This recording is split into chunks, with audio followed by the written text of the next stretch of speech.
Howdy, everybody. Welcome to Poolside Perspective Podcast. Today, I'm here with my father. I am Trey Farley, and this is Mike Farley. So who are we having on the podcast today? Oh, well, we've got Reid Schindler coming on today. That's a good one. So a lot of history there. Yeah, y'all go way back. Yeah, a ways. Think of it when you see him. How was your week?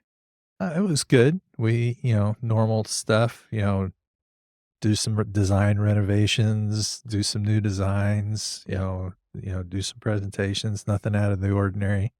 Lots of fun with the weekend. So Yeah, the weekend was fun. We had a little engagement party. So we got to celebrate me and my fiance's engagement, which was cool.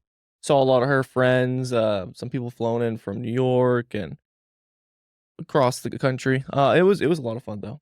yeah, a lot more fun than the garage sale that I had to run before that. Yeah. Last minute garage sale. Yeah. Well, It's chaotic. get rid of some stuff. So make life simpler. It's always a good thing. Yes. Welcome to Poolside Perspective Podcast, Reid. We just really want to thank you for coming on today, and we look forward to talking to you about all kinds of different things. Reid, would you just give us a little intro to whoever, might not know who you are, just explain that. That'd be awesome. So my name is Reid Schindler, and I've been in the pool industry. I'm sure we'll probably get into it, but for almost 20 years now, or 20 years actually, and kind of worked for a couple of major companies in the Dallas-Fort Worth area for a big portion of my career. And then a little over 5 years ago, decided to branch off on my own. My wife and I opened a design build firm here in Oklahoma, in Edmond to be specific. And we kind of build around the Oklahoma City area and other parts of the state of Oklahoma. And a couple of years ago, actually opened up and partnered with a friend on a service company. So now I'm kind of involved in not only design and build, I'm involved on the service and maintenance side as well. But swimming pools, the industry itself, just kind of really all that I've ever known. I have a degree in landscape architecture, so I tend to trend a little bit more towards the design side within the business, but kind of have a little experience now with just about everything. The companies that I worked for in the Metroplex area were much larger than my personal company. So I've had experience with, companies that built 50 to 100 pools, had experience with a company that built 300 plus pools a year. And, ours, we build anywhere from about 10 to 20 projects a year, and just remaining on, or depending on the scope. But anyways, that's kind of a very quick rundown of my last 20 years. Okay. One of the most intriguing and interesting things to me is you are probably the status quo for one of my dad mentoring someone, and it's just really cool to see like how your career has gone. Obviously I was really young back then, but I didn't know really much about it at the time. I just knew you were the guy that was his intern and then came back and worked with Claffy and everything. So could you give us a little bit of a little history of how you got into the pool industry and all that? For sure, yeah. So I was involved in a architecture club when I moved to Denton, Texas, and I really kind of got into it by happenstance because I needed another elective. But the counselor, told me, "Are you interested in design or build or engineering or architecture?" And I said, "Absolutely." So what I didn't know at the time is the kind of cult I was getting myself into there. So it was a pretty good one. Yeah. I joined a drafting class, and the teacher I came to understand had been there for basically his whole career, and essentially was pushing out anywhere from 4 to 6 engineers and architects in college every single year, and had been for a long time. Was this the ATC? No? Okay. No, it wasn't yet. It was actually at Denton Ryan at the high school. Oh, that's cool. So his name was Roger McSween, and everybody kind of had, I think, the same experience. Whether he hated or loved you, he loved you, and if he was giving you tough love, it was still giving you love, So but he bucked every mold of a teacher of what you would probably expect.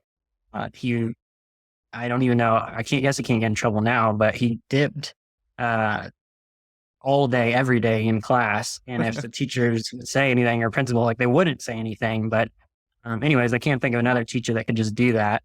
But anyways, he just phenomenal teacher. He truly, truly invested time, and 3:00, 3:30 would roll around. It was our last class of the day.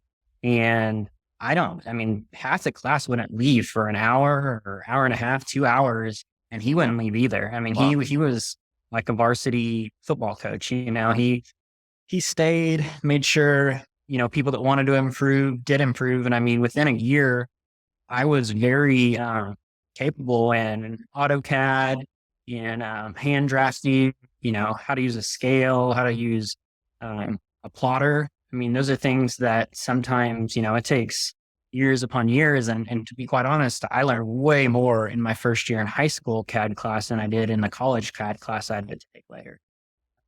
But needless to say, he had a architecture club that he started called iTech. And it was for the people that took his class that wanted to take it a step further. There were competitions that the state of Texas put on. And I would say every year, Mike, you probably may know a little bit better, but I mean, Denton Ryan would win. The individual students would win 50 to 150 awards. I mean, it was... Y'all had the state championship for I think 12 years straight. Sure. I think it was crazy. Yeah, that's wild. I didn't even know they had a state champion for that. Yeah, we won it 2 out of the 3 years I was at Denton Ryan. I think 1 year was kind of like technicality. They changed the way they judge, where it wasn't like points. It was like the average entry, but we had a lot of entries or something like that. So anyways, it wasn't a pretty day when we didn't win, but it was very serious, but it was cool because it wasn't the mix of people you would think it would be. Like, a lot of my friends were baseball players and guys that play sports and stuff. And like, those guys would legitimately come out of practice and come and work on, house plans or engineering technical drawings. And like, I can't think of another high school where the baseball players are more interested in knocking out 3D drawings or sections of a mechanical tool or something like that. So, I mean, that's the type of teacher and the type of program that Mr. McSween ran, to the point of it brought everybody, together, regardless of background, and really invested into kids' futures. So, and even with our graduating class of 06, several of my friends from the club we have several engineers, we have several architects. So it actually absolutely held true with my friends and my group that I went through with as well. But I say all that to say that Mike had, I believe, read in the newspaper about the program. Yeah. And at the time was like, wow, I need to learn Full Studio. I don't want to learn Full Studio, but I bet if I went and talked to this club that has a bunch of state champions and people that can do AutoCAD and drafting, that maybe one of those guys can do it, and I don't have to pay them, an arm and a leg to do so.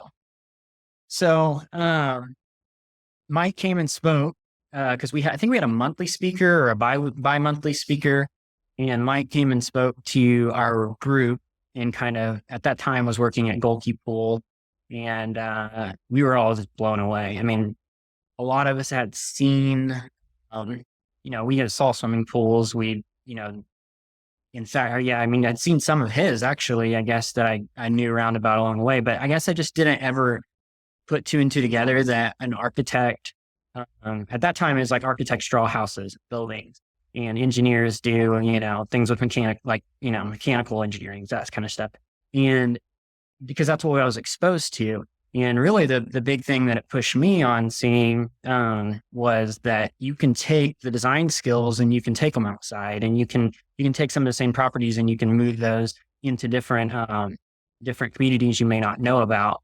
And so when he got up there and was talking about his landscape architecture degree and, this this job that he had and his background and what he did. It was just very intriguing.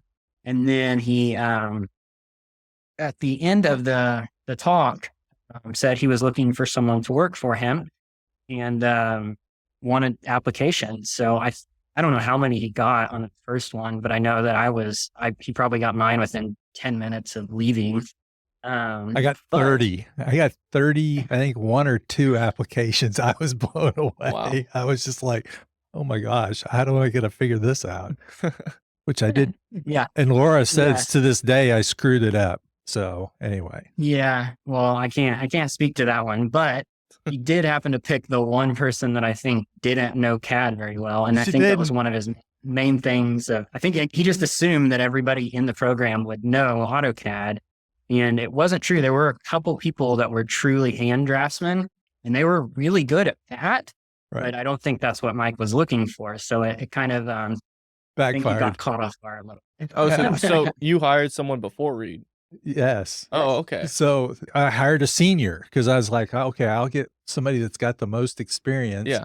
And they must all know CAD, everybody, that's this age, I'm sure they all know CAD. I mean, and so I hired her, and she didn't know how to do CAD at all. And she tried to do the pool studio, and it was horrible. Oh, I mean, she couldn't do it. But what I was like, well, she can draw my bases, and she can do my grading plans, and she can do all this stuff. So that would be helpful. But I really need someone that can do CAD and figure out pool studio. And she was graduating shortly, and then she left. So it was like, okay, well, that was a good thing. Yeah. I was the leftover for sure. And Laura, it was like, no, hire the young kid, hire this guy because he'll be with you for a long time. And look, he's already won state as a freshman, Anyway, that was my mistake. So, yeah, but we, I think at the time, like I know at the time I was working at Subway, so it was like, I mean, he could have honestly told me he would hire me for $2 an hour or hired me on top of Lindsay, I think was her name. Yes. Like, I would have probably worked as an assistant also. Yeah, had it been the case. So I'd have just, if I had to live off of $20 a week instead of the $80 a week or whatever it was, I would have made it happen. So, well, it was funny because I went into Subway, I think, to talk to you about going, and I'd never seen so many tatted up guys working in a Subway place. It was hilarious. Not that tatted up guys are bad or anything like that, but it was just like, here was Reid. He was, 15 years old, and these were a bunch of, I don't know, college guys, young men anyway, but it was a different group. I got exposed to a few things there that I probably should not have, I imagine, but yes, needless to say, when Mike came back to me, 6 months later, 8 months later, I can't remember when she left, I told him I was absolutely interested, and I couldn't, switch over fast enough to working with him. So when I went to work for him, I think at the time, I think I kind of still give Matt grief a little bit that Matt wouldn't actually pay me. So it was Mike that paid me directly, which I love Matt, but he didn't, like, I don't know if he didn't agree with it at the time or what Mike was doing or whatever, or didn't see a need in it. But so Mike paid me directly. And I believe what I did is most days I would go in about an hour and a half before school started and knock out an hour and a half of work. And then usually after golf practice or whatever activity I had during the day, I'd usually go in and knock out about an hour and a half to 2 hours of work per day. So I think it ended up being close to 15 to 20 hours a week or something like 10 to 20. It just depended on what we needed done. But anyway, so Mike took me under his wing. I taught him the computer side of it, or at least not taught him. I brought that, but I knew nothing about what he was asking me to do. Yeah. So that was, that was the one thing that, and I still tell it to professionals today, it's one thing to read a book, it's one thing to draw on computer, but until you're out in the field, it's a whole different world. And so that's what Mike really brought out to me. I mean, I can still legitimately remember the very first day of work. I know exactly where it was. I could go to the backyard today of where he told me to meet him. And, walking onto a first backyard and actually putting a tape measure down and measuring dimensions and windows and easements and stuff. Like it was literally like kind of a life-changing moment for me. And, from then on, it was just kind of, I don't think he got too much into the technicalities of pools per se, but from the design ideas and from site analysis and just, all the things that I think make Mike truly one of the best designers in the industry is the little things. And he preached those things like adamantly from the very, very start. And so, I was still this day thankful for that. I still use probably 80% of the site analysis ideas and concepts that he instilled in me then for my own things. But, it was fun. I would say the coolest thing is Mike had been in the industry himself for forever. And like, there were a lot of like aha moments I remember of like, he's like, wait, you can like give me the square footage with one click. Like, yeah. And he had this little tool at the time. He had this little rolling tool that we would have to like go on freeform. It was a disaster. You could do it 10 times and you would come up with 10 completely different numbers. Laminar. Kind of just have, yes, you just average them all out together. And he was like, whoa, like you can click on this and it'll just tell you the exact footage. And it's like, yep. All right. You're going to need that. Earth shattering. Yeah. Yeah. So, and I think he probably had an idea. It was just probably when it came to fruition and it was able to make that happen. That's a lot of what I did for him is site analysis, takeoffs, those types of things. But, and then I ended up leaving him. I went to college at Oklahoma State, and started out mechanical engineering. I actually thought that was the route I was going to go. And then I switched after my first year. I needed more creativity, more outside the box, more job site, those types of deals. And, followed in Mike's path of landscape architecture and graduated, through that program. They have a professional school and graduated in 2011. But during that time, actually, Mike, I guess, went to work for Claffey Pools. And I was trying to figure out my freshman year because I knew he left, but I hadn't heard from him. And I was like, so do I call Matt? Do I call Mike? Like, what do I do about having a job over the summer? Yeah. And I think like a few days later, Mike calls me and he's like, hey, I think I talked to Claffey. I kind of told them about you and they're interested. And so not only did he get me kind of my first job in the industry, like he basically got me my second and really only job I ever had.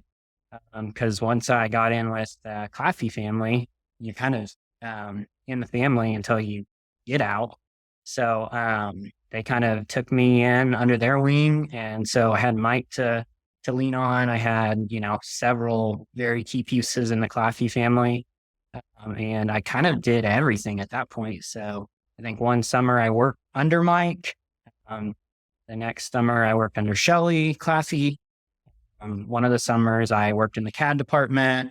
And then I'm trying to think I think there was another one I may have worked for just kind of everybody or something like that. So just kind of ran around and did all things. But that was really it. I think I had one interview with them to kind of discuss with my what I could do and bring to the team. And then I never interviewed again. It was really just kind of them taking my skill set and putting it where they thought it could be used best. But yeah, Mike is the process and idea that he had behind kind of fostering a student, not only with myself, I saw, in several different instances, a couple of them that, still work at Claffey and some that don't any longer. But there is 5 to 10 people in the industry that are really, really successful because your dad had the idea of coming at someone in the younger generation and kind of fostering growth and just putting in the time, honestly, because that's what it takes. I would say, yes, it was important that I was getting paid and those types of things. And there was a mutual benefit there too. But, he invested a lot of time into me and a lot of time into the other interns that he paid for himself and that he took the time out to hire. And, if you didn't know the whole story, that's it. That's the, kind of my introduction into the whole industry and how I'm, where I'm at. So, and the only thing I don't think I came to him for much advice regarding my, starting out on my own. I think I did after, once I got a little worried about everything. But that I probably would have been better off if I would have, thought twice and been like, hey, you're not on top of the world, trying to start your own business. You should probably go seek advice before you do that.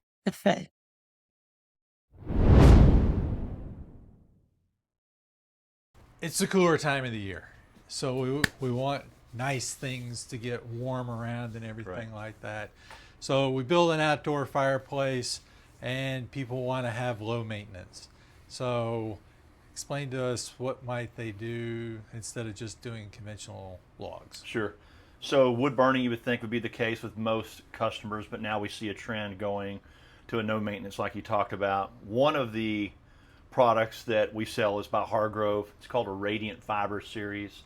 What happens is the heat that's generated from the flame is absorbed into the log. It's more of a fiber type log, and it really distributes the heat through that area, 12 by 12, 13 by 13 area.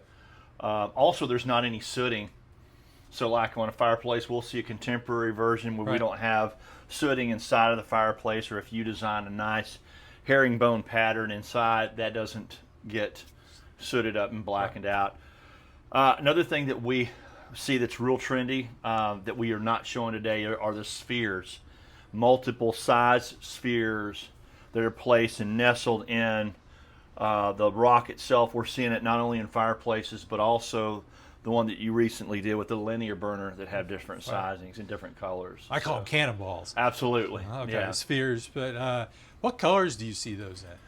You can get them in gray, you can get them in black, tan. There's also a buff, just like a buff mortar. Right. But those have gained popularity. So also the different types of lava rock, tumbled lava rocks, and river rocks that are appropriated for linear fireplaces so they don't hold moisture and pop and things like that. Right. So. Not our old school, real rough and tumbled lava. Not anymore. That used to be back in the 80s. That's what you get, and you put a burner in there, and you get what you get. So we got an explosion one time. yeah, it'll happen. So you want to make sure that that you put the right media inside these particular fire pits and fireplaces. So with this here, what's the base that we've got going? So the base underneath, it's just not a pipe. It's actually a burner that has an H-style burner system in it. Natural gas is lighter than air, so it rises. So what's happening underneath here is that there's a layman of silica sand that creates a monolithic flame. It's one full flame that runs through the log set that generates the heat. On top of here, we have what's called a rock wool. A rock wool is a pounded rock that's made into a fiber, so it gives a look of burning coal. Low profile grate, not a high profile, but low profile grate, and then the logs are stacked and bridged accordingly to the manual is what they are. So are there different types of logs? There are. There's ceramic logs, there's fiber logs, there's different species. A birch wood species maybe would be popular from.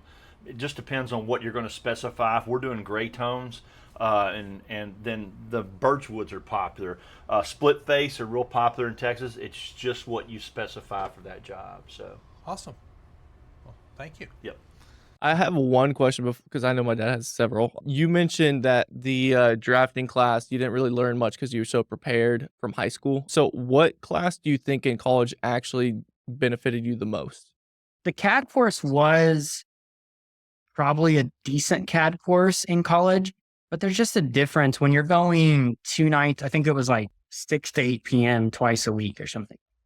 Okay. Like when we're coming from a high school where we're not only are we in class 2 hours multiple times a day, or not multiple days a week, so anywhere from 3 to 5 days a week.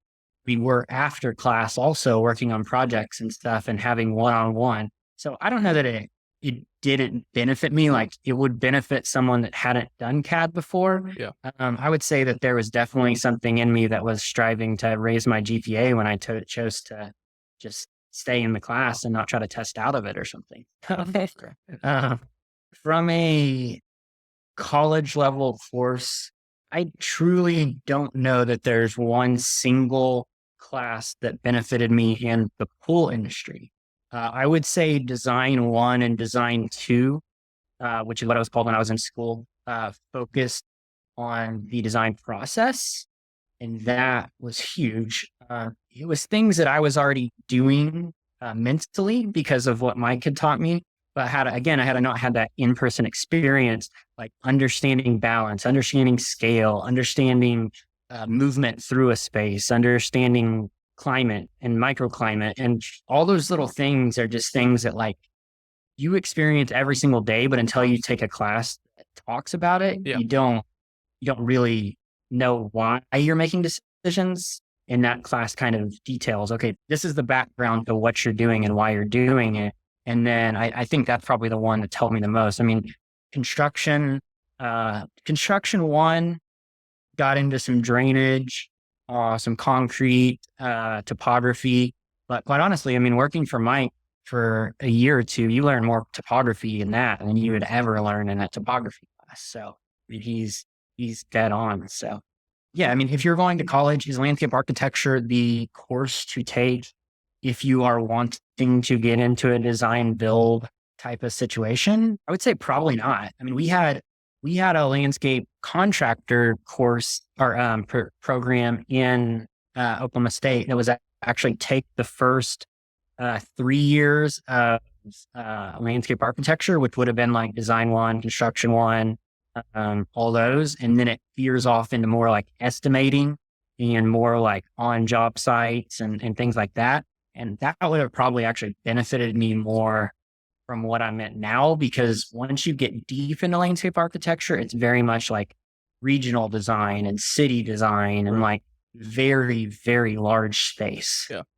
When you started as a young designer, you had a challenge that a lot of people face today because we've got a lot of new people coming in the industry, and the fact that you were young and you were talking to a client about spending hundreds of thousands of dollars. So how did you make a homeowner understand that you were credible? It's a very good question. And I got very lucky that one of my first clients, I think the second pool I ever sold, the first one I sold was a very small pool, but the second one that I sold was a very large pool to me at the time, which was like $185,000. Maybe in 2011, that would have been. That was it was a pretty nice project. It was a nice job. A big hillside. And I mean, I still have pictures of it today. I won a few awards and things, but it honestly helped. The guy was like 28 or 29 and got involved in the oil industry and sold like his oil company and was very wealthy. And like getting on the same level as kind of feeling not intimidated, that really it gave me the opportunity to feel more comfortable in the room, because then it let my skill set shine through. Because I don't think there's a way mentally to fake it on projects like that. I think that the only way as a young person is to prove things. So like what Mike had taught me before is when you're going into a job, you're trying to sell it like that. If it's on a hillside, you show them the topography. You show them how you're going to solve the topography. You show them like the overlay, like here's the base map, here's my plan, here's how everything, lays out together. And here's why your steps are here. Here's why your sunken bar is here. And here's your sight line. And just hitting those little details, like even though at the time I was, 22, 23 years old, those were the things that won me the job, because when people are buying a high-end project, they're usually not going to be fooled by a good salesman. They're going to be, tend to lean towards someone that is selling you on something tangible that they could see, or concepts that they can understand. And that's what they've done. And really, I still literally to this day, half of my sales strategy is kind of preloading faults that I know the competition is going to present to them. So I'm very big on, telling them, oh yeah, this company doesn't know how to do this. So that then they get it presented to them by that company and they don't do that, they're going to be, of course, Reid was right. So, I've gotten better at doing that, but I think that's a project of, or that's kind of longevity and understanding, the market and understanding things like that. But when I was young, I think I don't think anybody's going to just go for you for a big project because you show up in a nice, outfit or you try to fake it. I think you have to have some sort of tangible proof of why you are an expert, regardless of your age. Thank you. So sorry for the break, but right now we're going to talk about a design concept. I believe we talked about ranches with Reid, and if we haven't, we will talk about that in the future. But have you done any jobs that come to mind that you've done on a ranch? Oh, yeah. A lot of them. Oh, I'm sure. Can you tell me about one that sticks out in your mind? Well, we just photographed one the other night. We did. So that one's pretty fun. And the fun thing is, versus the one that I did in Waco, that's far away. That was far away. This one was right outside the city limits of Denton. Yeah. So it was about as close as a ranch that you could do. And the fun thing about this project is this client came to me 20 years later. Yeah. Because I designed his first pool for him. And it was funny because he was in this subdivision and he was one of the first houses in the subdivision and everybody was doing freeform pools. And I came in and I said, well, based on your lot and based on your architecture, I think you should do something like this.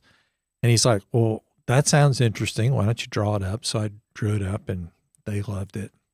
And so I did it. So they bought this ranch and they were like trying to get people to come up with a design. And then they finally decided, wait, where's Mike? He's got to be around here somewhere maybe. And so they Googled me. And if you Google Mike Farley swimming pools, there's a lot of stuff that shows up. So they were able to find me. And so how long later was this? Because this is 20 years ago at first, and then they come back and find you again. What, like 18 years or what? No, the first job I did, and then it was 20 years later when they Googled me to find me. Okay. So, we, I went out and did the design for him and on the ranch, and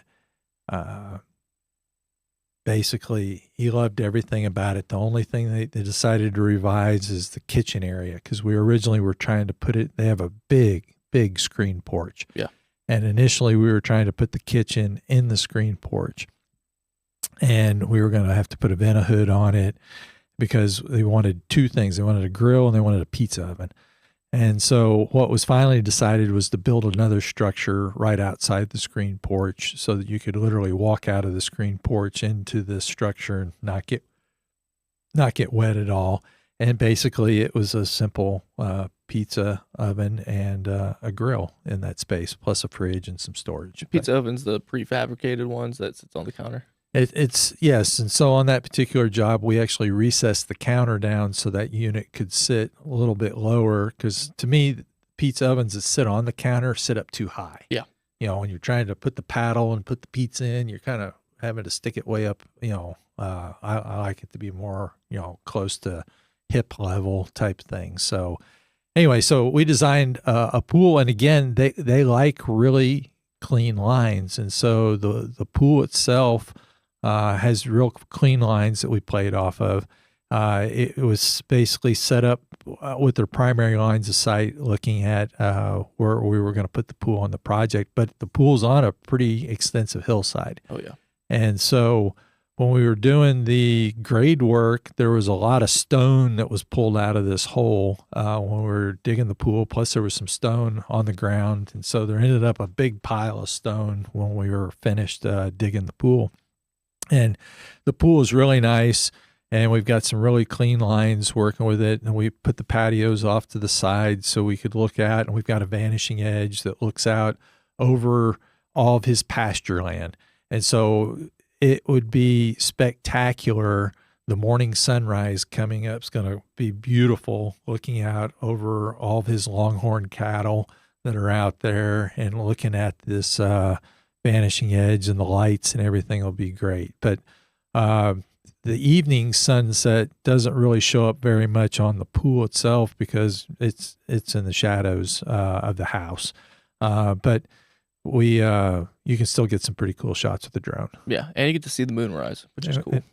We got to see the moonrise. So we have all these different terraces around the pool. In fact, the spa is flush with the pool. But when you access the spa, you're accessing on a patio that's 18 inches lower. So basically the spa is raised, so it's very easy to sit on the edge of it. It's got all these different terraces to get you down to grade. And then the landscape guy that I work with took the boulders that we pulled out of the ground and built staircases going down further into the yard. And basically he's got a fire pit that's built down there, which is really cool. Takes you a little bit away from, the main hubbub of the whole setting and the gathering, and puts you in a little bit different space where you can sit and enjoy the lights of the pool and the structure. And we've got string lights going all over the patio areas, which is really nice. But it's a nice transition from when I talk to people that live in a rural setting, is you want to transition somehow out to nature.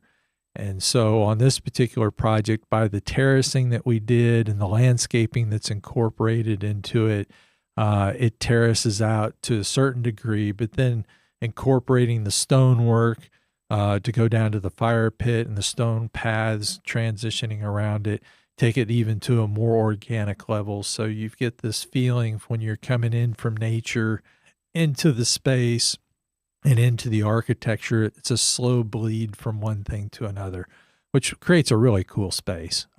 So it wouldn't work in a typical backyard. I don't think that space would pull off that way, and you wouldn't probably create it that way because it would be a different setting. It has everything to do with the setting that this is in. And that's the fun about designing projects is, the setting is an important part of that, as well as the setting and the site that helps create the vibe that you have. And this is a ranch with longhorn cattle and, fields, and, it's beautiful. And so this was designed to complement all that. So ranches are fun to work on. So if you're in Dallas, Fort Worth and you got a ranch, let us know. We'd love to work with you on your project. Awesome. Thank you for sharing. All right, we're going to get back to the podcast now. You worked in Texas. You worked in Oklahoma. One of the things the show is about is giving homeowners information. So is there something that you need to do in Oklahoma that's different that you do in Texas that would help people that are in Oklahoma looking to build a pool? I would say in Oklahoma, the biggest challenge I think have gotten into so far is that I may be wrong in this because I wasn't as involved on the actual crew building and educational and being on job sites 24/7. But in Texas, you could really rely, it seemed like, on subcontractors a lot. You could give them a plan set, they could build to the plan set, and they had a lot of experience with that. What we've found in the Oklahoma area is that it really is a lot of hands-on, whether it's myself, whether it's one of our guys out in the field, speaking to the crews. And it's a lot more dependent on the builder that you're hiring versus kind of the subs that you're hiring, I would say. Because there's a lot of neglect in that. People here and owners here think that, they're using, y'all are all using the same crew, and, we know what quality we're going to get or whatever. And I think that there's a very broad spectrum of what you can get in Oklahoma. I'm not saying that that's not true in Texas, because I know there can be, but, I would say that's probably the biggest thing. So. That makes sense. you have a crew and you could have a different result with different ownership for sure. Or whoever's guiding the way. Yeah. So There was a lot of home builders and a lot of landscapers here that build swimming pools. Basically, anybody is like, you can build a swimming pool. There's a distribution source here that pushes irrigation guys to build swimming pools. And it just, it's hard enough day to day from someone that has lived and breathed the pool industry for their whole life. And I kind of feel bad when some people get into it that should or shouldn't be doing it. Yeah. I'm curious. So you go from, design and sales in Texas and you go to ownership in Oklahoma. What was the biggest obstacle with that? Because I'm sure there's, hundreds of obstacles you had to go through. Honestly, the thing that I wish that I could take back in starting my own deal is I was extremely scared to price my project where they should have been priced. When I first moved, I was so scared we wouldn't have work that I was not marking my stuff up, to where we needed to be. I was scared that I didn't know what my worth and what I could bring to a client would be. I wasn't confident in that portion yet. So we've gotten very confident now, and we don't need a lot of projects. We need 10 clients. We need 15 clients that want to build things the right way. Yeah. And if we don't get every single pool, then that's perfectly fine. We're not just throwing crazy numbers out or anything like that, but I'm not going to give you a pool away essentially just so I can feel better about building 25 pools or 30 pools or something along those lines. So I would much rather give 10 to 15 clients a personalized experience where if they need me on the job site in 2 hours, I can be there an hour, or with every piece or moving piece on the job is something that I'm truly thinking through. That's what I've become really confident with now. That is something I don't know that anyone could have trained or tested or anything on those types of things. It's just something that, about 2 years into it, I kind of rethought what defines success for me. And to me, it's not 25 pools and it's not 30 pools. It's not a number of pools. I honestly, at this point, I don't care if we build one pool a year, as long as we hit our numbers where we need to be, as long as we satisfy that client. And at the end of the day, everybody's really, really happy. I want to go back to Texas and draw you back here. So to me, one of the things that's cool about your work is your design capabilities and skills don't have or they didn't used to have a style. Okay. So, and I can't say, because I haven't seen a lot of the stuff you've built just recently. So, you did 2 projects that were next door to each other and right before you left to go to Oklahoma. And a lot of people know the Ramsey job, but most people don't know about the one that's next door. And they can't be 2 more different projects than. Can you tell a little bit about the story about those 2 jobs? Yeah, absolutely. And It was, and the question that I have also is how do you design 2 projects that are so totally different? Yep. I'll try to remember all the details on it, but I don't believe I was on the straight line pool to begin with. I believe that they had someone else designing that project. So, essentially 2 business owners, or they were partners in a business in the Denton area. One of them reached out to me. Can't remember how they got referred to me, whether it's by a builder or a friend or something along those lines. But they said, "Hey, we've got a site. It's got some slope. Would love to have you out there and take a look at it, new construction or whatever." And we go on these things like literally every day. It's not, I had no expectations on what I was getting myself into.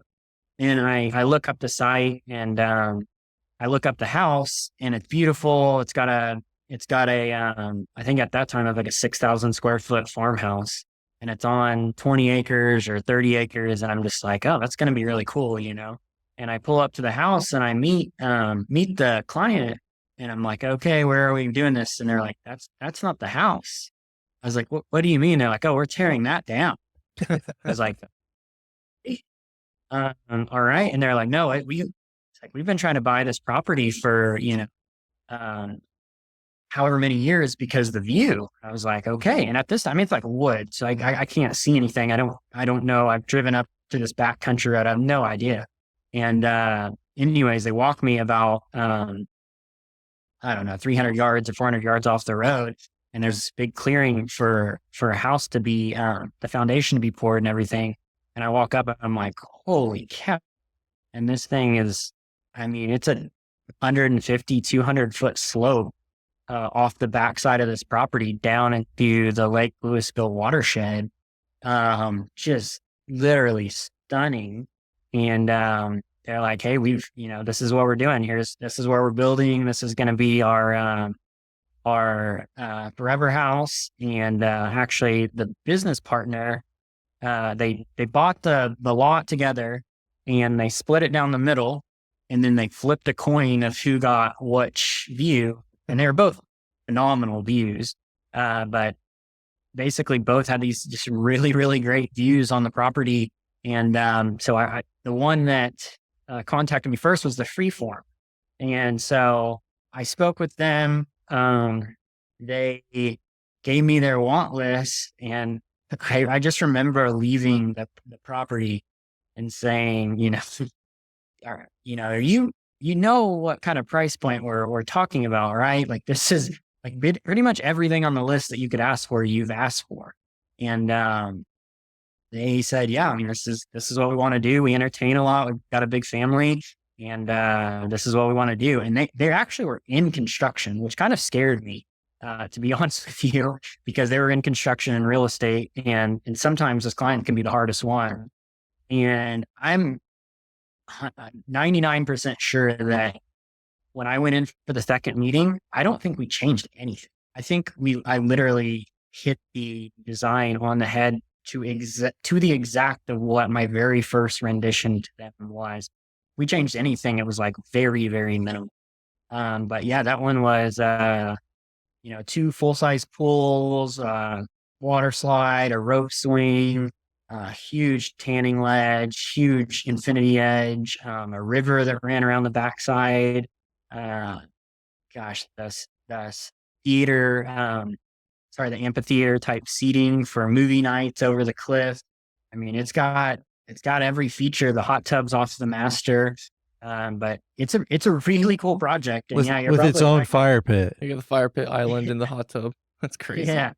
Yeah. If that were the only project I did out there, I mean, I would have been more than happy. I would never have thought twice about it. And so I'm fairly certain once I showed them their design, he told his business partner, he's like, hey man, you need to see what Reid can come up with for yours. Because I think they had an idea of what they wanted. And I told them, I was like, guys, so anyways, I go meet with the business partner. They show me their house, and that's what drove all of this from a design perspective. Is the first house was very, very traditional, or I would say it was on the leading edge of transitional. Really, it was very much traditional outside, stone, natural stone, more of that kind of almost rustic feel. But then the inside was very clean, hard edges and really nice finishes. But they wanted more of that freeform, natural type look. So that's what drove that whole pool. Again, not knowing the business partner and knowing the site, when I did go and meet the business partner, I was like caught off guard too, because he showed me his house plans and it couldn't have been any more different. It was super, contemporary in style, hard straight lines. The site was probably even crazier to work with. Yeah. Because he shows me, I'm like, okay, you want this down on the back level? And he's like, no, I don't want it on the bottom level. I want it on the side. I was like, so you want it on the second out of 3 levels. And I was like, you realize like this pool is going to be 30 feet out of the ground. And he's like, yeah, that's what I want or whatever. So on that one, again, it was really just more the house style that drove it. Um, that one, I bet we made 50 revisions to. Again, it couldn't have been more different processes for either neighbor, but I just kept trying to solve it with the slope and more steps down and layers and multiple infinity edges and all that stuff. And I don't know what happened, but one day I was just sitting there and I was like, why don't we just make one giant pool and just build the two pools within one pool, both the diving and the play pool at one vessel height, and just make the whole thing perimeter overflow. And we'll figure out the engineering behind it, and we'll just be this statement piece of this giant square essentially on the corner and facing out into the sunset. And that's when I showed the client, that thing, I was like, this is going to be the simplest design I showed you. There's hardly no elements to it, and all of your costs are going to be underground for the most part. But this is what I really like. And that's when they saw it, they were like sold, like, let's figure out the engineering behind it and let's get it done. They hired Jimmy Smith to do the photographs of that project, and nobody knew about the project or didn't know much. And Jimmy was a friend of mine. And so I said, hey, I'll go up there with you while you take the pictures. And we're driving up there and I was like, man, what a crummy sky. I mean, it's just not going to be good at all tonight. And Jimmy's like, well, you never know. It could turn out good. And we were driving up there from South Lake, and we got up there and it started to cloud up a little bit. And I can't imagine a better sunset than what we got when we took those photographs. It was just mind blowing. So from a photo shoot. Anyway, it was really cool. Couldn't have worked out better. And quite honestly, like, you see a lot of photos, and I still, you see award photos or see magazine photos, and you're like, yeah, how much is that digitally altered or whatever? And right. Yeah. It's not. It is. This is not. We got a fire sky that, all the right colors and the right clouds. And it was definitely a blessing for sure. But I will say the homeowner, I still follow him on some social media, and they have kids actually. They go to Oklahoma State, and they post sunset pictures, every once in a while on their social media, and it's not the best one for sure. And it's been on magazines. I mean, some of their cell phone pictures are crazy how insane that sunset view can be. So, well, it's such a view because they're setting up so high and you can see the edge of the lake, but it's dramatic just how it looks over the countryside and it faces due west. So, you've got that possibility. There was a lot of risk on that project because I think it had to have been one of the first Laminar edges that Claffey had taken on. I mean, the engineering alone below the surface, I think, was $250,000 or $350,000 just to get to the point to build the pool. And it took a lot of trust, I feel like, from Charlie and just the whole team at Claffey working alongside with me and my vision and being out there with them to pull it off. So, I mean, it's a very simple and stunning picturesque scene, but the work that went into it to get it to that point is just still to this day. Like, I still have pictures of like three guys standing next to the footers for the retaining wall. And it's insane. They're just dwarfs standing next to the footers, not even the walls themselves. They're just, dwarfs because the footers themselves were, I can't remember, 16 or 12 or 16 feet deep. And then 30 feet tall to get up, and it was just a massive undertaking. Did the Ramsey job win an award for engineering? It should have. Yeah, that is the one that we put in for. Yeah. Okay, Yeah. cool. No, one of the things cool was when we were taking the pictures, Jimmy, I was like, you need to take a picture from the backside of this thing so people can see how massive this is. And he's like, nobody wants to see that. I think he only took like one. He's like, everybody wants to see this sunset though that we've got going here. Anyway, but it was it's cool. Now, that project also has a tremendous amount of history with us and the fact that was the site for the first $1 million pool challenge. That's correct. Yeah. So How did that come about? How did y'all get together and start that? It is very common in the landscape architecture community that they create what they call contests. Okay. Essentially, what it is they will put a problem. Usually, the ones in the landscape architecture community are like real life scenarios and actual contests to win. Like I think even the World Trade Center, was a memorial. Yeah. It was a contest. competition. Yep. Yeah. So they, they put that out there. They put a competition together, a contest out there.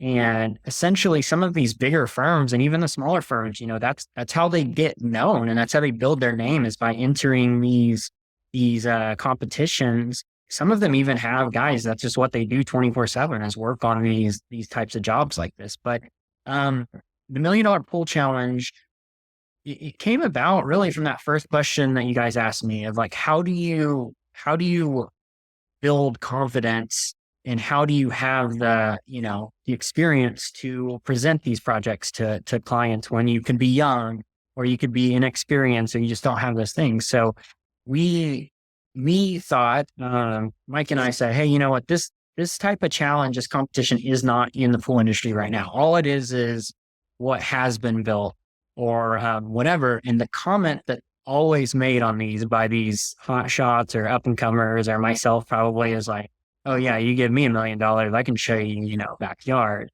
And so that was the whole idea, is let's combine these two things. Let's combine everybody's on the same site. Everybody has no budget or a $1 million plus budget. And let's give them, the site. We'll give them the materials. We'll give them the client. We'll give them the scenario, and let's see what you can do. And that way, at that point, it's the only thing still to this day that I know of that truly highlights the design, not the builder, not the construction company. It doesn't matter of any of those things. We highlight the actual designer within the company that is putting the work out. And so that's where we came up with it. Now, I would be lying to you if I could remember our first conversations of where it could go, and probably, I would say we've probably taken some jumps around with where it is now. Some warranted and some just kind of experimental stuff. But that was the idea behind it, is how can we take someone like Mike, who valued hand drawing and valued topography and working with all those things, and taking his skill set, and then take someone like me who is a little bit more in tune with the rendering side and in computer animated graphics and presentation models and stuff like that. How can we make people, show their skill set in either one of those and push the bar to the next level? And that was kind of the basic.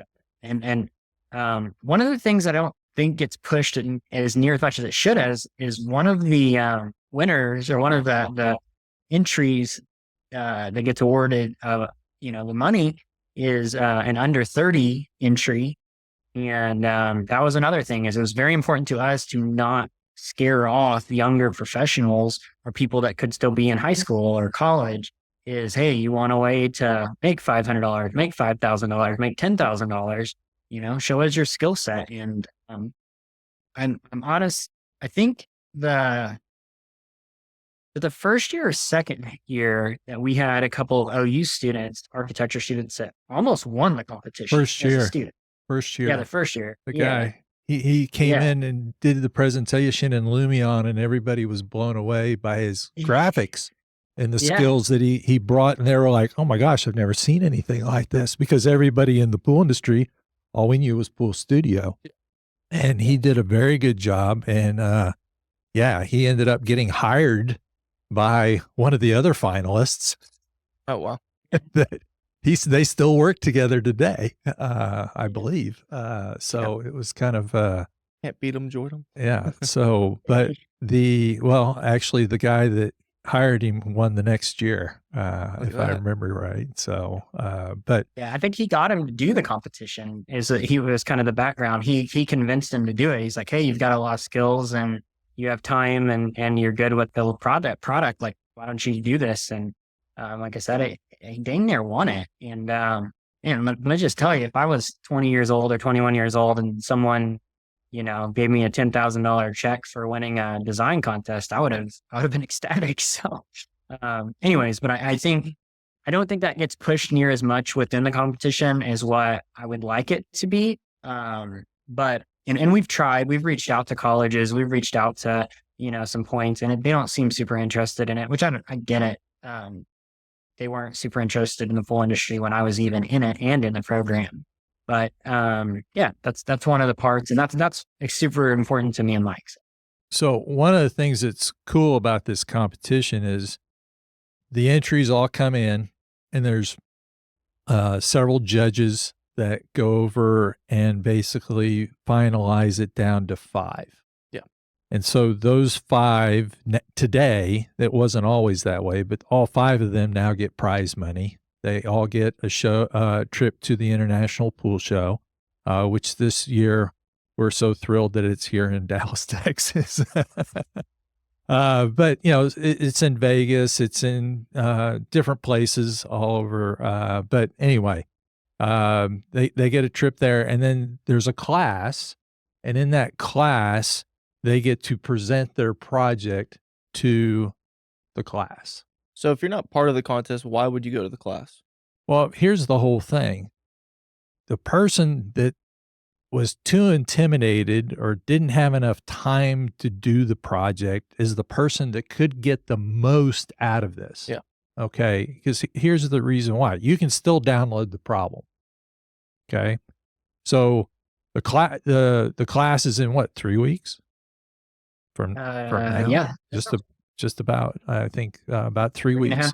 So you download the problem, you sketch out just crudely what you think your solution might be, and then you go see what everybody else does. So that was the cool thing to me, is this also happened in like our senior class. They would get a problem, they would all compete, and then they would post everybody's solutions after they presented to the class in the hallway.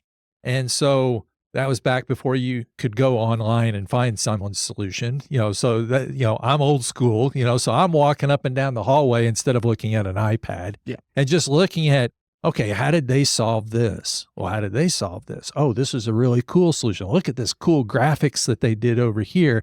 And that's how you learn. Yeah. Because I had a college professor that said the greatest designer is the greatest thief. So go steal as much as you can from everybody else, and you're going to have skills. Okay. So that's what this whole competition is about, is you get the opportunity to go look at what did everybody else do.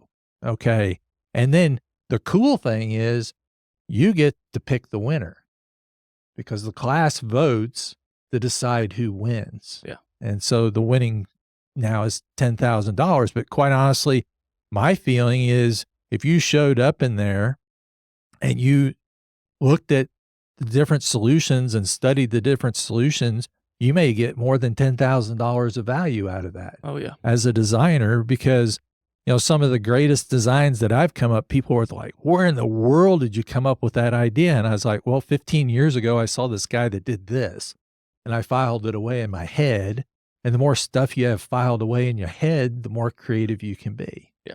So that's the whole thing, is to just expose yourself, especially in this level. It's, and initially when we said it was $1 million pool challenge, people were like, who in the world would spend $1 million on a pool? Which is really funny, and how it's changed in just, was it 7 years now? Because now it's like, oh yeah, I did $4 million pools last year. I mean, it's just, but it's what can you push? What can you think of? And there was things that were done in that very first challenge, which was on the Ramsey's site, and not a single person put the pool in the side yard. Okay. Where you designed it for the Ramseys. Everybody else put the pool behind the house, because that was the flatter part of the lot.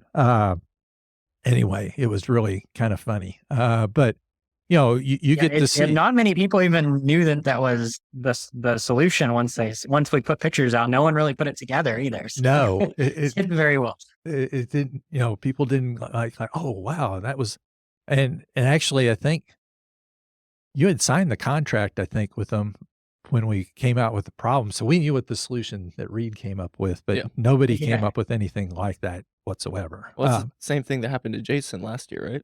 Well, and here's the thing. The client scenario was different. Yeah. We didn't want to make it where it was the exact same client scenario as the Ramseys. Yeah. Okay. And so, yes, this site that we're fixing to present on is actually one that Jason Brownlee is just finished the construction on. That's right. Who was it last year, though? I thought it was Jason's, but it wasn't. No. It was just a random. No. Okay. Johnny, it was Johnny Nepla. Okay. Sorry.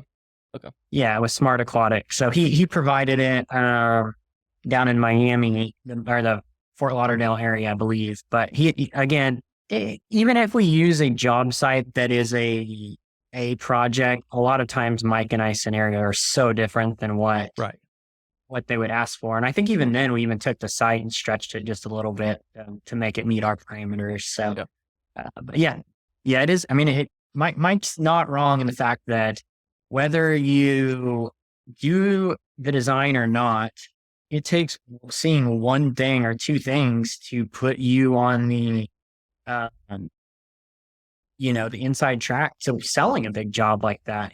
Some of the features that Mike and I see are within the challenge ourselves as we're judging. We're like, that would be kind of cool, on this project. This year. We get to see them all. Everybody else gets to see 5. Yeah. And there are some entries like there's no way that they're going to be a finalist, but they did one element. It's like, that's cool. All right. Like I'd never even thought about doing that. And, anyways, but they're, one of the other things we've added is usually the title sponsor for the project has, it's been, Riverflow Pumps the last couple of years. And then this year it's Fire by Design. We've actually added a bonus credential in there that if you get in contact with that company and have them review their portion of the design, they get extra points for it. So why that is important is like, if you are presenting these $1 million+ pools or $500,000 pools, like you need connections within the industry to pull off some of the stuff. Like, some of these features, fire features or lazy rivers or, perimeter overflows, like these things are like, they're not difficult if you know who to go to, right? And who can guide you through them. They are extremely difficult if you try to pull them off by yourself. So even if you don't compete in the contest itself, going and understanding those companies and what they can bring to the table for you, some of the sponsors and some of the other ones, I think that's a really big benefit. Well, even to the fact that Fire by Design came to us and said, hey, here's what we can do, and here's some of the unique things that we have. And I was like, really? That's interesting. And we've got a project that's fixing to be under contract that has something that they have in their repertoire that I was like, I've never seen that before. I'll file that away. And we're fixing to do one. So anyway. So even we've had Ray Corral with Mosaicist. I mean, some of the tile work he can do just blows. I mean, again, it's things that like, have I sold one? No. Do I have that in my arsenal for the next client that's like, hey, I want this to be really nice and simple and clean, but I want some pop to it? Like, okay, I'm calling Ray and we're throwing an all glass tile pool on this thing, and that's things that had we not started this competition, had we not gotten this community of sponsors and people we've met within the industry through it.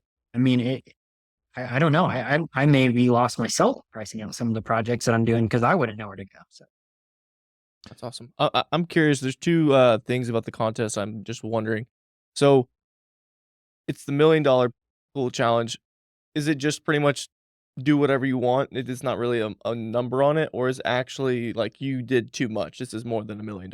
Oh, no. The $1 million was the minimum.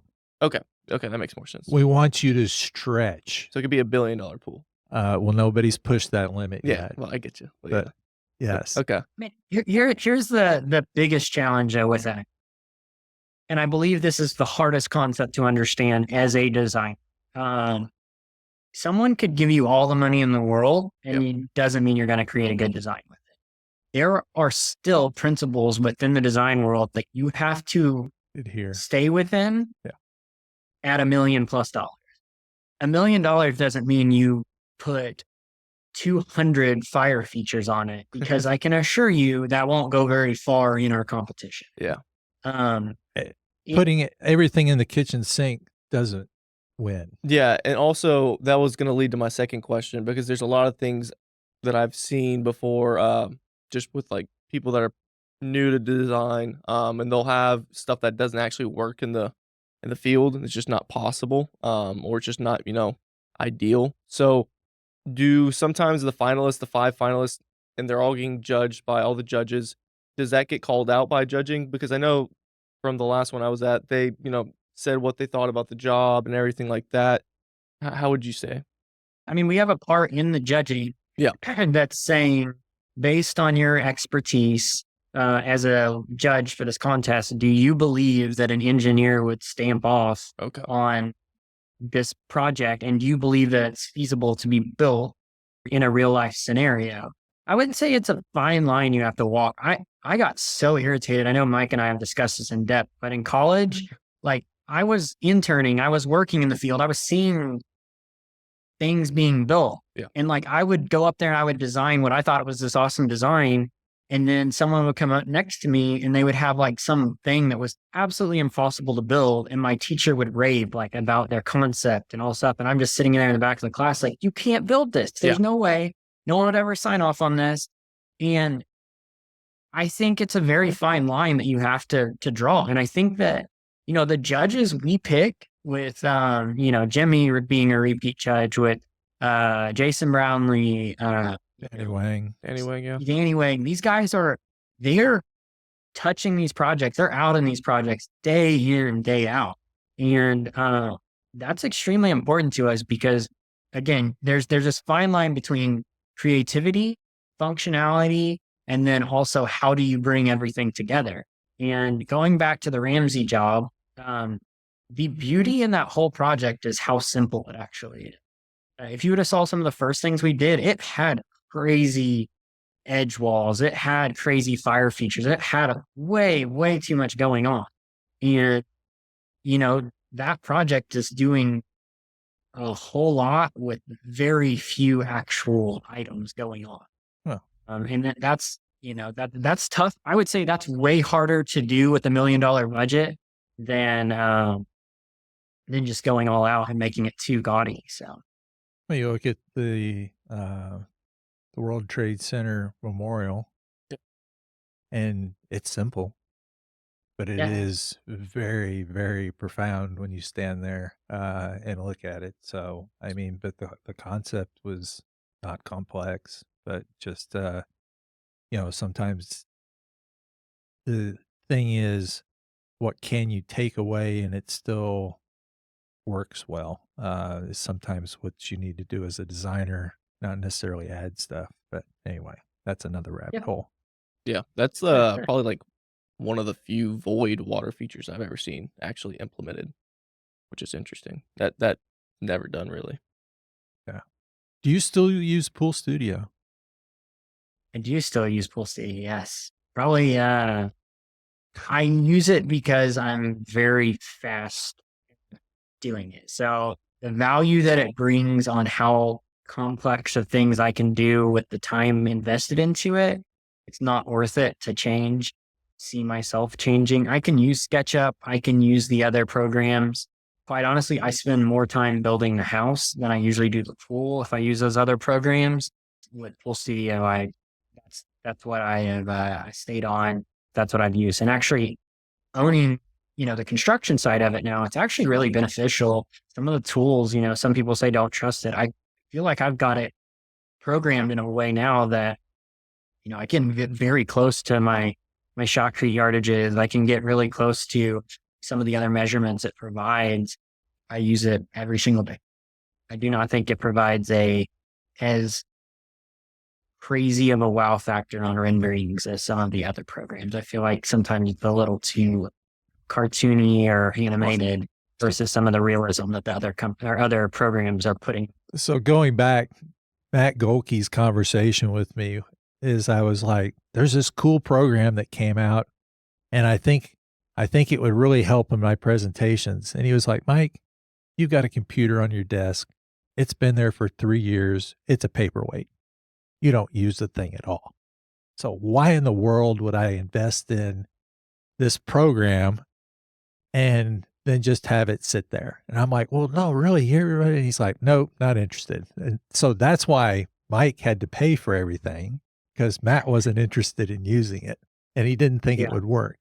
And I was like, well, I'll prove you wrong. I'll just go hire someone to do it for me and I'll go get the thing myself. So that's what I went and did. So anyway, and that's what we present in.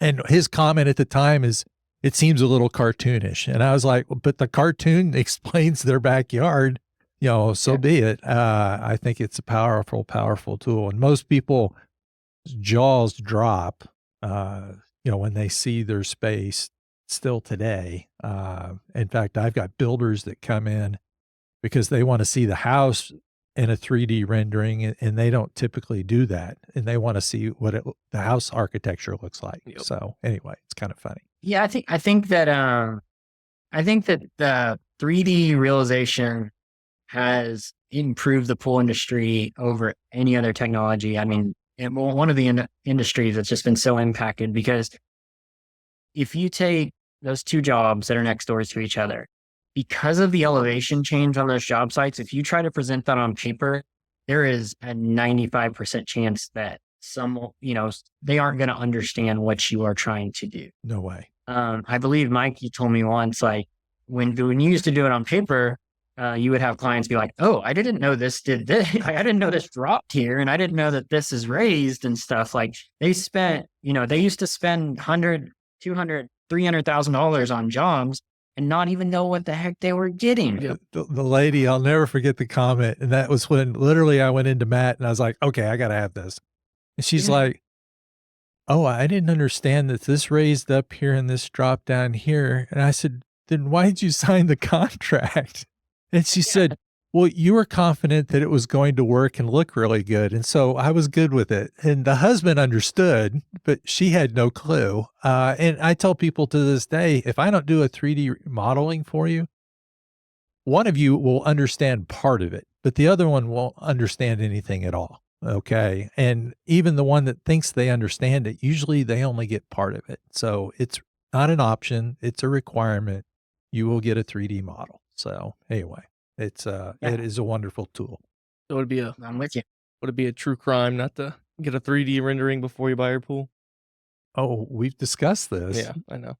So yes, and we will finish that. Anyway, that's another rabbit hole.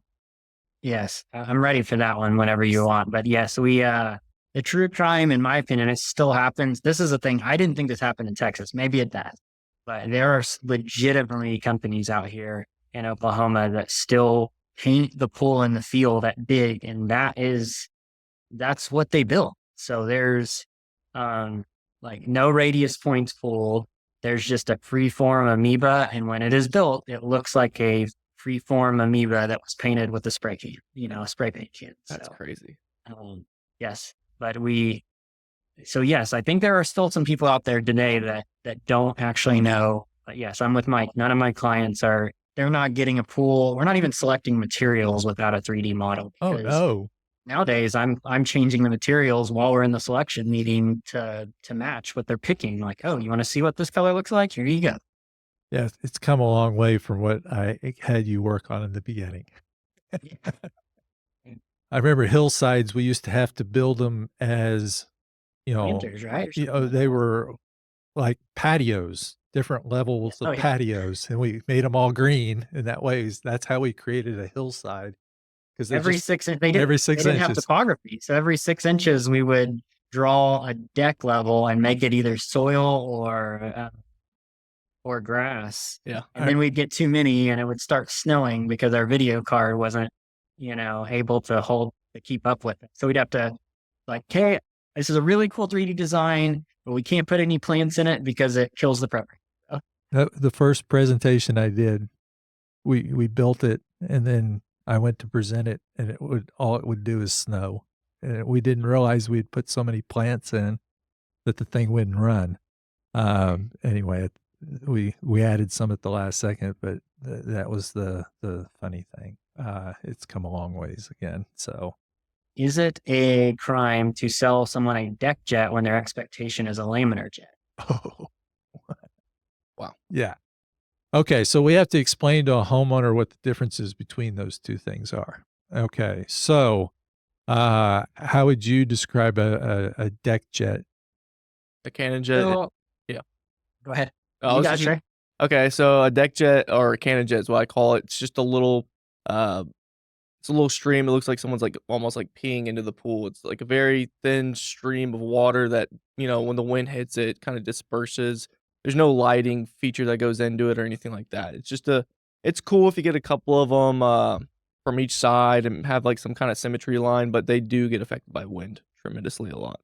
Okay, and so it's usually it can be a plastic nozzle. Yeah. Even it doesn't necessarily have to be a metal nozzle. In fact, a lot of times people are like, "Well, I'm using brass ones instead of plastic ones." But it's small. It's a deck level Yeah, it's water right off the feature. coping, yeah. It makes a lot of noise. It does. Generally. Anything else to add about what a deck jet is, Reid? No, I mean, not so much adding to. I just so going back to the pool studio deal, their deck jet isn't a deck jet. It's a laminar jet.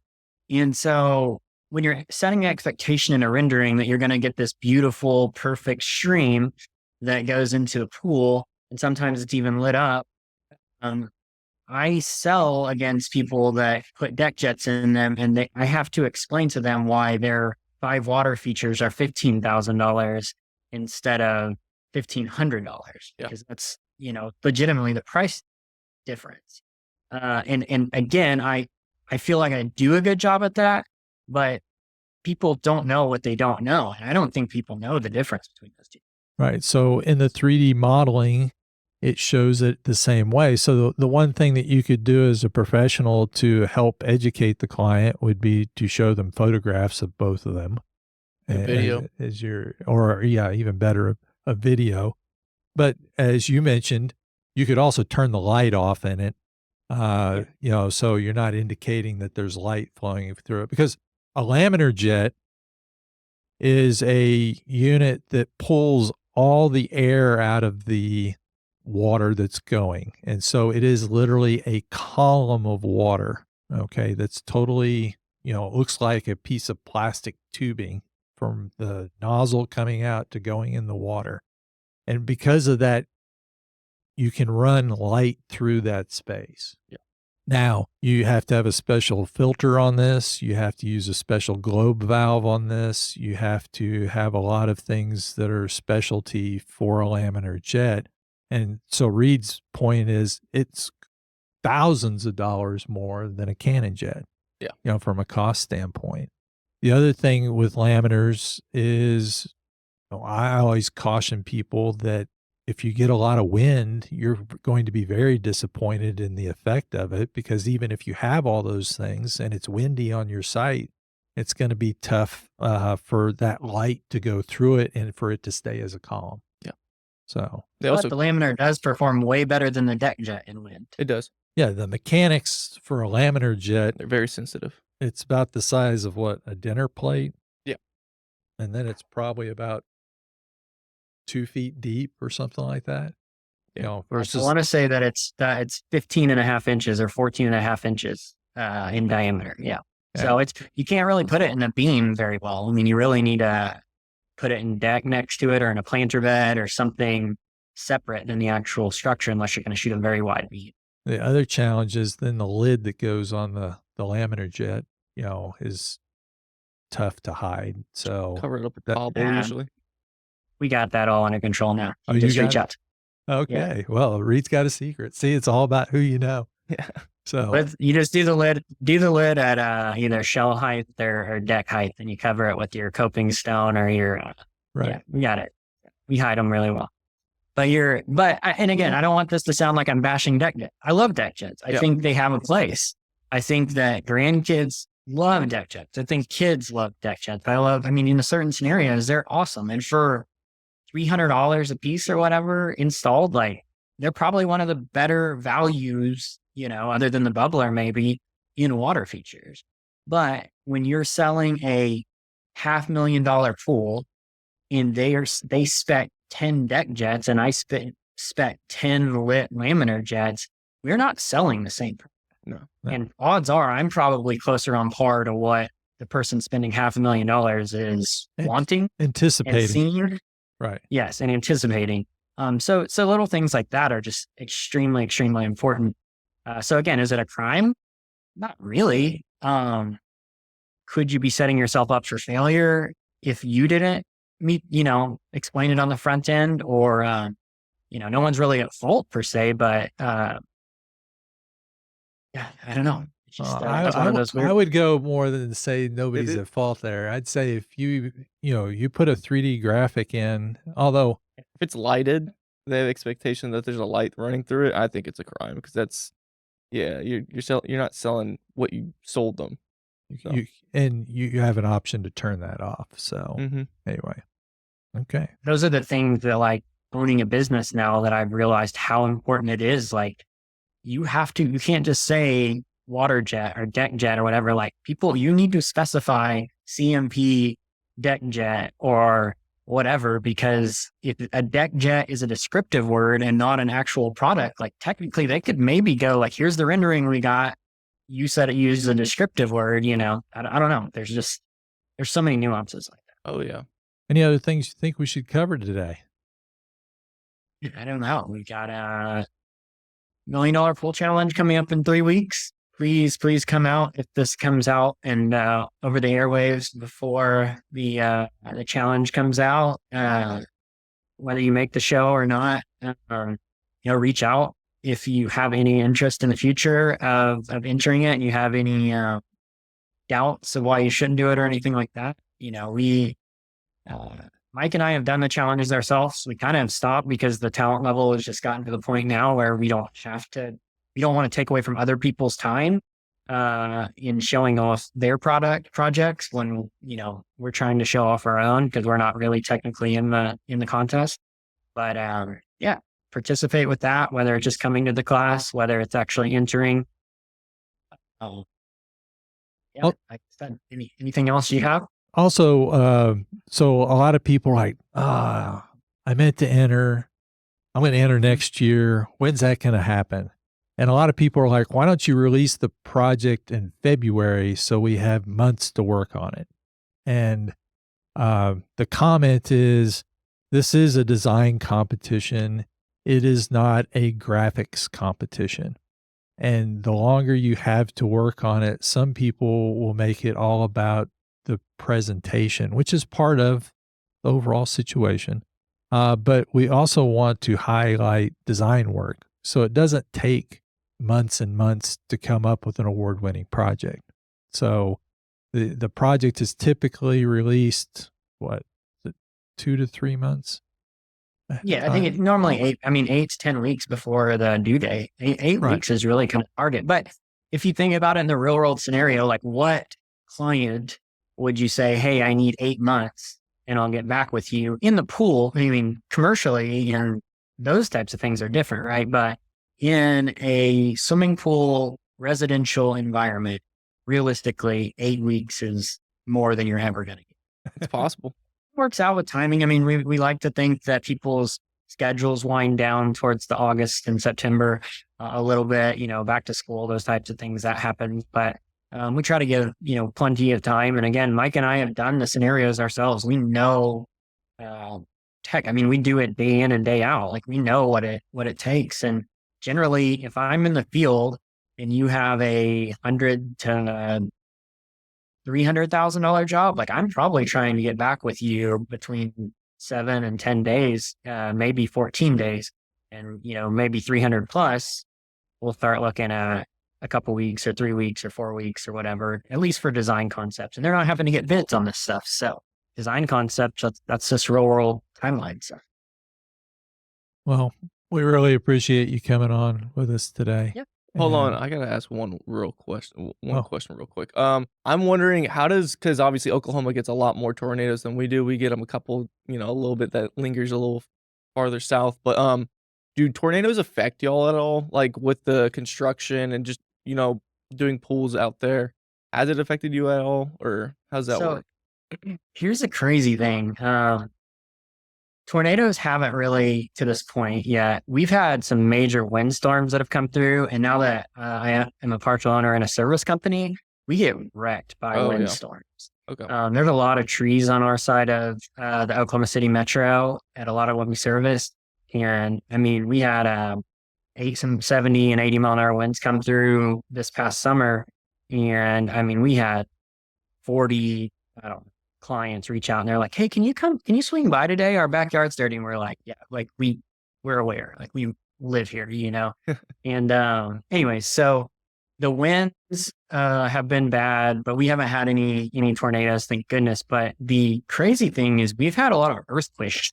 Oh, really? And Wow. I would be lying to you if I didn't run to my contract. One of the nights last January, I can't remember if it was a 4.9 or a 5.1. And it was like a half mile from my house, the epicenter. And we have a lot of projects near my house. And I literally got up when this happened, grabbed my contract and was flying through it. Like, what does my contract say about earthquakes? Because it rocked our world when Wow. it hit. There was a 2-week period that we probably had 5 pretty significant earthquakes, and they were all in our building area. And thankfully, we haven't had any problems with them. But that's again, the business owner in me now is like, holy cow, what if I get 5 calls for people that have cracked shells? But I guess it says a lot to say about our quality of build is that we're earthquake proof currently. So That's awesome. Yeah. You don't want to jinx the guy because I know, you I asked knocked on Ryan wood. Hughes this and he got hit by a hurricane 2 weeks later. Yeah. No, he already knew that was coming. No, that one missed him. The other one was the one that hit him. Oh, wow. Yeah. Well, I knocked on wood for you this time. I didn't knock on wood the other time. Tornadoes though have a lot smaller of a path. So Right. yes, we built a lot of pools in the same area, but man, it would be a bad day if we had one that would hit multiple projects and those types of deals. But that's not something. The freezes have been way worse, and like I said, the earthquakes and stuff than any other weather scenarios. Yeah. Were you up in Oklahoma when we had the big freeze? What was that? 2021, 2020? Yeah. Okay. Yes, I was. Man, And I was going back to the being confident in selling stuff, and you're like, oh no, we keep our pools open year round. Nothing to worry about. You'll never have any problems. I've been in the industry a long time. I no longer say that line selling things. So. Well, everyone had Yeah. issues then. That was a different time. I know we've got I'm not going to speak on it at some point, but I will tell you in a year or less that you will not have that problem. So good. We have a secondary invention company we've been patented on that I think is going to help a lot of people out. That's interesting. Cool. Yes. And the last thing I want to ask you about was because you're so versatile with your design style. And I don't know exactly from looking at the photos, I can assume, but do you predominantly design for clients that are like in neighborhoods in Oklahoma, or is there a lot of like more ranches, or what do you think? Because I would imagine like Oklahoma ranches, but that could just be me being ignorant. So No, we've kind of both. I will say part of the reason we moved up here was just to get a little bit more space. Yeah. And to kind of raise our kids a little more acreage and to not be so tied into your neighborhood and being right next to your neighbor. So we still build in those types of neighborhoods for sure. But I would say well over 50% of our jobs are on some sort of acreage. There's a lot of neighborhoods here that are on 2-acre plots and 4-acre plots. And, but yeah, we have several clients that have 10, 20, 40 plus acres, and they're building kind of estate type homes. It's just the advantage of Oklahoma. over a Texas type is you can still find land that's in a good school district that you can get 5+ acres for not affordable per se for the average person, but nothing like the Argyles or the South Lakes or the West Lakes or some of the stuff that we saw. Now convincing those people that it's normal to spend $500,000 on a pool isn't near as easy. It's some of the clients here, it's a little tougher to go the high-end route on the swimming pool, and one thing I was blown away by is Oklahoma's more expensive to build than Texas when it comes to swimming. And I just assumed poorly when I moved up here that Oklahoma, cheaper labor, cheaper homes, cheaper property, like there's no way it's not cheaper to build swimming pools. And it's absolutely not. The labor charges more. Materials, a lot of times we're having to pay to bring up from Texas or from Kansas Austin or Stone, wherever. like Yes. I mean, I would say it's 20 to 25% more expensive to build in Oklahoma than back in Texas. And it just, there's not as much competition between subs, those types of things. And, so that's been a major change, but convincing the homeowners, to spend money on their massive amount of space that they have available has been one of the challenges for sure. Is Oklahoma flagstone still in up there? Because obviously it comes out of Oklahoma, so it might get a little. I think, man, I moved up here at the wrong time for that, to be honest with you. We did one freeform pool with Oklahoma flagstone on it in 5 years that I've been here, until like the last two of the last projects we sold out of our 5 have been freeforms with waterfalls on. And I was like, okay, we're cycling back into it. Yes, it is coming back. The pendulum. But it's still unfortunate because our best stone comes from Southeast Oklahoma, which is no closer than Dallas. So regardless of its Oklahoma flagstone, it's not cheaper than buying it from Dallas. So is brick coming back? Brick's always been it. Never left. Painted brick is back, that's for sure. Oh, you have a really nice job on your website with all the brick on it. So anyway, it's an old joke between the two of us. So anyway, was it about the brick coping?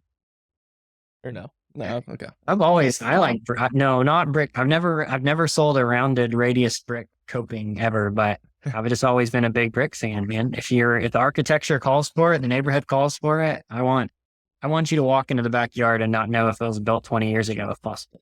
Oh yeah. Seamless with the architecture. Well, that's all I got to ask. But thank you, Reid, for coming on. It really means a lot to us. Yeah, for sure.